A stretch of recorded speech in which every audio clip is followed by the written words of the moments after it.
So I have just finished doing the padded satin stitch for the berries in lots of lovely shades of pinks and reds.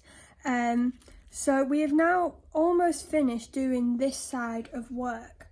So what I'm going to do next is I'm going to go on to the next stitch, and I'm going to leave this branch until I've done the other side as well of this stitching.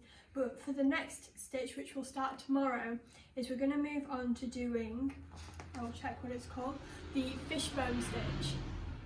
And the fishbone stitch is what we're going to use to do the feathers, the feathers on the wing.